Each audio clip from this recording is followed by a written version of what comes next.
feel like I'm stable, why I'm always stable. What's up, guys? Before you continue, do consider subscribing to my channel.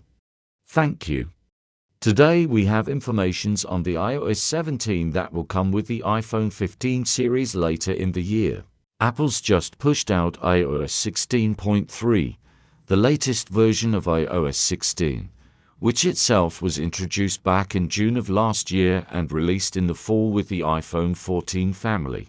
This year, iOS 17 will be released along with the iPhone 15 series, most likely in September, and today a new report is already talking about it. According to this source, who has been reliable on occasion in the past when it comes to Apple-related things, iOS 17 will not introduce any huge visual overhauls. In fact, you should pretty much expect it to look identical to iOS 16. Instead, the focus with the upcoming release will be on increasing stability and efficiency and supporting Apple's Reality Pro VR headset. To that end, iOS 17 will feature a new, dedicated app for the headset. This will allegedly be a similar concept to the Watch app, but with significantly more features. The Home app seems like it's in for a revamp, with major changes afoot, along with more minor-sounding tweaks to Find My. Additionally, the Music app will reportedly see some changes having to do with navigation within it.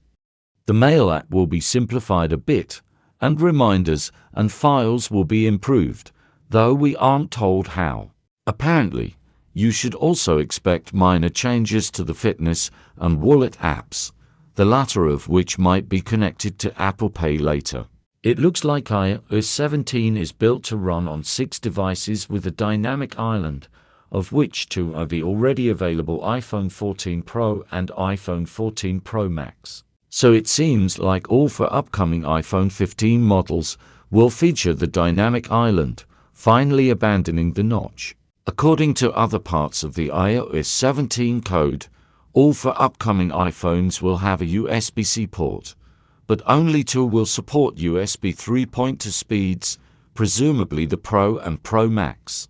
The non-Pro handsets will be stuck with speeds similar to what they currently get through Lightning. Finally, the iPhone 15 Pro Max is said to come with more advanced image processing software compared to the iPhone 15 Pro, and a better cooling system, which is probably made possible, at least in part, by the phone being physically bigger. Thank you for watching. Consider subscribing to my channel to stay updated on information like this. Catch you on the next one. Peace.